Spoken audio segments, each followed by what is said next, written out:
24 नवंबर को संभल में जो हिंसा हुई उसका एक एक सबूत सामने आ रहा है। रिपब्लिक भारत के पास भी वो तमाम सबूत मौजूद हैं जो ये कहते हैं कि संभल में हिंसा अचानक नहीं हुई, बल्कि ये एक सोची समझी साजिश थी, सोची समझी रणनीति थी जिसके तहत ये सब कुछ हुआ है। अब आपको बताते हैं कि आखिरकार वो ऑडियो कौन सा है, वो वीडियो कौन सा है जिसके बाद हम ऐसा कह रहे हैं।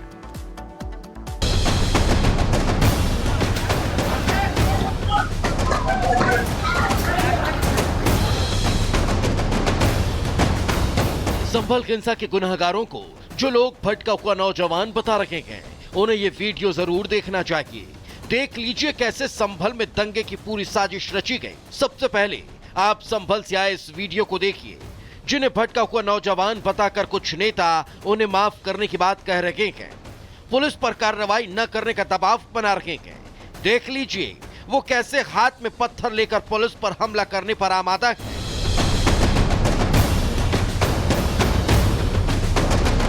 अभिनय आप दंगाई कहें या भटके हुए नौजवान, ये आप खुद तय कीजिए, लेकिन संभल की पुलिस इन्हें दंगाइयों से कम कुछ भी नहीं मान रही। हमारा ध्यान केवल इस बात पर नहीं है कि वहाँ पे उपद्रव में शामिल कितने लोग थे, क्योंकि नाबालिग बच्चों को आगे किया गया था, उसमें छतों पर से महिलाओं को पत्थरबाजी में शामिल किया गया था, बहुत सारे लोग उकसावे में थे। अब जो लोग उकसावा कर रहे थे या जिन लोगों ने इसकी प्लानिंग की थी, जाहिर सी बात है वो उस जगह पे मौजूद नहीं होंगे, उन्होंने भीड़ को आगे कर दिया। लेकिन इसके पीछे जो भी ताकतें हैं, जो भी लोग हैं इसके पीछे, उनकी पहचान की जा रही है। जैसा मैंने कहा, हम साक्ष्य पहले इकट्ठा करेंगे, फिर उनके विरुद्ध कार्रवाई करेंगे। अब आपको दूसरा वीडियो भी दिखाते हैं जिसमें इन पत्थरबाजों का क्या मकसद था वो भी क्लियर कट साफ हो जाएगा। ये वीडियो भी उसी दिन का है जिस दिन संभल को दंगों की आग में झोंका गया था, लेकिन ये वीडियो पहले वाले वीडियो से थोड़ा अलग है और पुलिस के लिए बड़ा सबूत है। ये दिखाने के लिए दंगा अचानक नहीं हुआ, बल्कि पूरा प्रयोग था। देखिए कैसे सुबह 9:22 पर दंगाई इकट्ठा होते हैं, मुंह में रुमाल बांधते हैं, घरों से निकलते हैं और फिर पुलिस टीम पर पथराव कर देते हैं।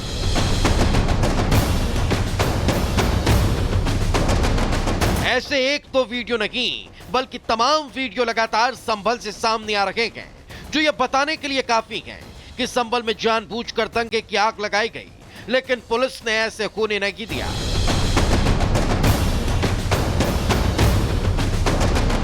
वोट बैंक की राजनीति तो देखिए साहब, पुलिस कार्रवाई कर रही है, दंगाइयों के पोस्टर जारी कर रही है, और फरहद जैसे आरोपी जो कह रहे थे कि हिंदुओं को मार दो, किसी को ना छोड़ो।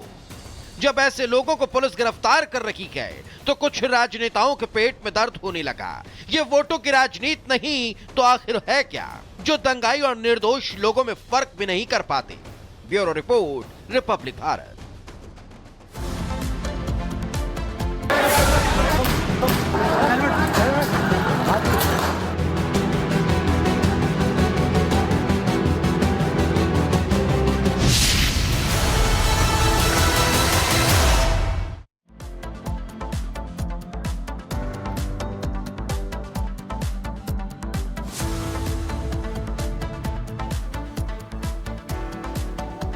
तो संभल से लेकर अजमेर की बात करें तो सर्वे को लेकर बवाल खड़ा होता नजर आ रहा है। यहां पर भी तमाम प्रतिक्रियाएं सामने आ रही हैं और यहां पर भी गतिरोध पैदा होता दिखाई दे रहा है।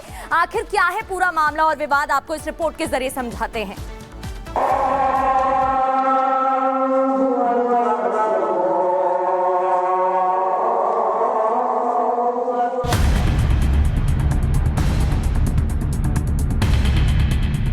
संभल टू अजमेर, सर्वे पर क्लेश।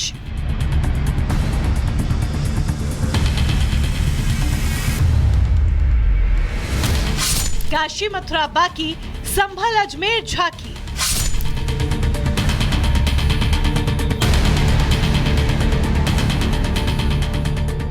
संभल के विवादित शाही जामा मस्जिद में सर्वे को लेकर हुआ बवाल अभी ठंडा भी नहीं पड़ा कि अब अजमेर दरगाह के सर्वेक्षण की मांग भी जोर पकड़ने लगी है। हिंदू सेना ने अदालत में दावा किया है कि अजमेर दरगाह एक पौराणिक शिव मंदिर है, जिसे तोड़कर दरगाह का रूप दिया गया। अदालत ने इस याचिका को भी सुनवाई के लिए स्वीकार करते हुए मामले से जुड़े लोगों को नोटिस जारी किया है। अजमेर कोर्ट ने इस मामले से जुड़ी याचिका को स्वीकार करते हुए अगली सुनवाई की तारीख 20 दिसंबर को तय की है। वहीं हिंदू सेना की याचिका स्वीकार होने के बाद अजमेर दरगाह के खादिमों की संस्था में खलबली मच गई। याचिका स्वीकार होते ही अजमेर दरगाह कमेटी के खादिमों की संस्था के सचिव सैयद सरवर चिश्ती ने इस मामले पर तीखी प्रतिक्रिया दी। सरवर चिश्ती ने कहा कि हिंदू सेना का दावा बेबुनियाद है और उनकी मुराद कभी पूरी नहीं होगी। हम एक्सपेक्ट करके चल रहे थे कि पिटीशन जो है मंजूर होगी। अभी संभल में ही देखें ना, 1:30 बजे पिटीशन फाइल की गई। एक्स पार्टी कमिश्नर को 3:30 बजे अपॉइंट कर दिया गया। सामने वाले पक्ष को सुना नहीं गया। कभी बाबरी मस्जिद, कभी मथुरा, कभी काशी, कभी कहीं कहीं मस्जिदें शहीद की जा रही हैं, कहीं दरगाहें, कहीं खानकाहें, कहीं मॉब लिंचिंग। ये तो 10 साल से हो ही रहा है। ये एक एजेंडा है।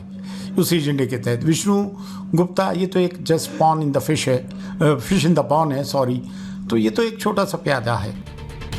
सरवर चिश्ती की तिलमिलाहट का आलम यह है कि अभी कोर्ट ने सिर्फ अजमेर दरगाह में हिंदू सेना के दावे से जुड़ी याचिका ही स्वीकार की है, लेकिन सरवर चिश्ती इतने बौखला गए हैं कि वो हिंदू सेना के दावों को भ्रामक बताते हुए अदालती कार्रवाई को तमाशा बता रहे हैं। ये वो दरगाह है जहाँ पे हर धर्म संप्रदाय के लोग आते हैं, हर डिनोमिनेशन के लोग आते हैं, हर कंट्री के लोग आते हैं, हर नेशनैलिटी के लोग आते हैं। ये एक रोज का तमाशा हो गया है और ये पिछले 10 साल से चल रहा है। एक किताब के सहारे आप कहीं पे भी कुछ भी तलाश कर लोगे, किताब के सारे कोर्ट उसको मंजूरी भी दे देगी। तो किसी भी कोई भी किताब लिख दे कि ट्रेडिशन ये कहता है यहाँ पे ये, तो वो हो जाएगा क्या? ताजमहल के लिए कहते हैं और इंशाअल्लाह ऐसा कुछ भी नहीं होगा। हिंदू सेना की याचिका ने AIMIM के अध्यक्ष असदुद्दीन ओवैसी की भी नींद उड़ा दी है। वो कोर्ट के फैसले का सम्मान करने की बजाय ये कहकर विवाद पैदा करते दिखे कि हिंदुत्व शासन के एजेंडे को पूरा करने के लिए कानूनों और संविधान की धज्जियां उड़ाई जा रही हैं। ओवैसी ने इस मामले को सनसनीखेज बताते हुए सोशल मीडिया एक्स पर लिखा, सुल्तान-ए-हिंद ख्वाजा मोइनुद्दीन चिश्ती भारत के मुसलमानों के सबसे महत्वपूर्ण औलिया इकराम में से एक है। उनके यहाँ सदियों से लोग जाते रहे हैं और जाते रहेंगे। कई राजा महाराजा बादशाह आए और गए, लेकिन ख्वाजा अजमेरी की धरती आज भी आबाद है। 1991 के पूजा स्थल अधिनियम में स्पष्ट रूप से कहा गया है कि किसी भी पूजा स्थल या धार्मिक पहचान को नहीं बदला जा सकता।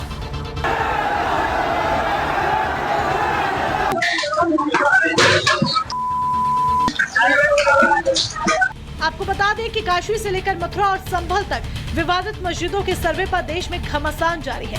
संभल में तो विवादित मस्जिद में सर्वे को लेकर हुए बवाल में 4 लोगों की जान भी चली गई और अब अजमेर दरगाह को लेकर शुरू हुए विवाद ने एक बार फिर से देश में सियासी माहौल गरमा दिया है। ऐसे में अब सभी पक्ष को इंतजार अगले महीने की 20 तारीख का है, जिस दिन अजमेर सिविल कोर्ट इस मामले की अगली सुनवाई करेगा। Bureau report, Republic Bharat. Sagar हमारे सहयोगी हमारे साथ जुड़ चुके हैं। सागर, अयोध्या के बाद काशी मथुरा होते हुए संभल और अजमेर पर ये लड़ाई आकर डट गई है और ऐसे में अब अजमेर शरीफ को लेकर सवाल खड़ा हो गया है कि ये दरगाह है या फिर मंदिर। देखिए बिल्कुल मोनिका, अगर हम बात करें तो इस समय ख्वाजा मोइनुद्दीन चिश्ती यानी कि अजमेर की दरगाह के हम कुछ ही दूरी पर खड़े हैं और यहाँ पर इस समय हलचल बढ़ गई है। कल के दिन जब सिविल कोर्ट का फैसला आया कि हाँ अब इस पर आखिरी फैसला 20 दिसंबर को आने वाला है, क्योंकि जिस तरह से हिंदू के सेना के राष्ट्रीय अध्यक्ष ने इस बात का जिक्र किया, 3 बिंदुओं पर उन्होंने बात की है कि हाँ यहाँ पर संकट मोचन, यहाँ पर शिव मंदिर रह चुका है। यही नहीं, जिस किताब का बार बार जिक्र किया जा रहा है, पूर्व रिटायर्ड जज सन 1911 में इस किताब को लिखे थे, द हिस्टोरिकल एंड डिस्क्रिप्टिव। इस किताब में इस बात का जिक्र किया गया कि हाँ पहले यहाँ पर हिंदू मंदिर था, यहाँ पर हिंदू धर्म के लोग, ब्राह्मण जाति के लोग यहाँ पर पूजा अर्चना करते थे। और यही नहीं, इस याचिका में जो 38 पन्ने की याचिका दाखिल की गई है मोनिका, इसमें इस बात का भी जिक्र किया गया कि हाँ अंदर जिस तरह से प्रत्येक शिव मंदिरों में आप झरने आप देखते हैं, पानी गिरते आप देखते हैं, यहाँ पर इस तरह की भी चीजें यहाँ पर देखी गई हैं। याचिका में इस बात का भी जिक्र किया गया कि जब आप अजमेर की इस दरगाह के आसपास से जब आप गुजरेंगे तो जो 75 फीट की जो ऊंची जो गुंबद है, जो दरवाजे यहाँ पर लगे हुए हैं, उस पर भी नक्काशी जो है हिंदू मंदिरों की तरह की गई है। यही नहीं, कुछ तस्वीरें भी वायरल हो रही हैं जहां पर देखिए स्वास्तिक के निशान भी दिखाई दे रहे हैं। ऐसे में कई सारे ऐसे बिंदु हैं जिसको लेकर ये कहा जा रहा है कि हाँ, यहाँ जब पर तक सबूत ना हो तब तक कोई आरोप भी नहीं लगते हैं, और यही वजह है कि सबूत है वहां पर, इसलिए अब ये याचिका लगाई गई है। आपके पास लौटेंगे सागर, लेकिन आपको बता दें कि अजमेर दरगाह में शिव मंदिर होने की याचिका देने वाले विष्णु गुप्ता से हमने बातचीत की है। विष्णु गुप्ता ने कहा है कि अगली सुनवाई में एडवोकेट कमिश्नर सर्वे की मांग की जाएगी। सुनिए। है पूरा मामला ऐसा है, पूरा मामला आप सभी को मालूम है, मैं फिर एक बार बताना चाहता हूँ। पूरा मामला अजमेर दरगाह से जुड़ा है। अजमेर दरगाह असल में दरगाह नहीं, भगवान शिव का मंदिर है, संकट मोचन महादेव मंदिर है।